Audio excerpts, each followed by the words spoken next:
Rail লাইনের পাশ ধরে হাঁটছিলাম, হঠাৎ চোখে পড়লো একটি জিনিস।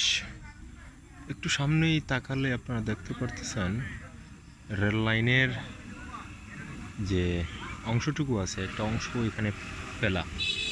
শুধু এই জায়গায় না, আরও পিছনে আমি ফেলে আসছি এই অংশটুকু। ঠিক তার সামনেও এই যে এখানে মাটির সাথে মাখামাখি হচ্ছে আরেকটি রেল লাইনের টুকরো। এরকম অনেকগুলো, হ্যাঁ, একটা দুটা না, হাজার হাজারটা ফেলা। তো আমার একটা কথা হলো, সরকারি মাল দরিয়ামে ডাল, এগুলো তো সরকারের একটি রাজস্ব, তাই না?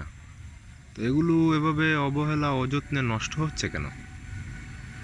যদি সরকার এগুলো তুলে নিয়ে, বা রেল লাইনে যারা আছে, রেলমন্ত্রী, রেল যারা পর্যবেক্ষণ করে, তারা যদি এগুলো ভালো করে পর্যবেক্ষণ করতো, তাহলে তো এগুলো এখানে ফেলে থাকার কথা না। হ্যাঁ, কয়েক হাজার কোটি টাকার সম্পদ এভাবে মাটির সাথে মিশে যাচ্ছে, নষ্ট হচ্ছে। তো কেন উত্তরটা আমরা কার কাছে খুঁজব?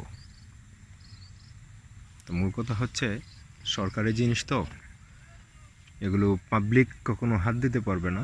হাত দিলে পাবলিকের অবস্থা খুবই খারাপ হয়ে যাবে, এটা সবাই জানে, আপনি জানেন, আমিও জানি।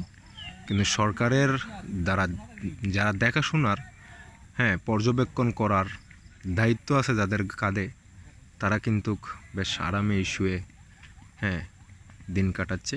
কিন্তু হাজার কোটি টাকার সম্পদ এভাবেই নষ্ট হচ্ছে।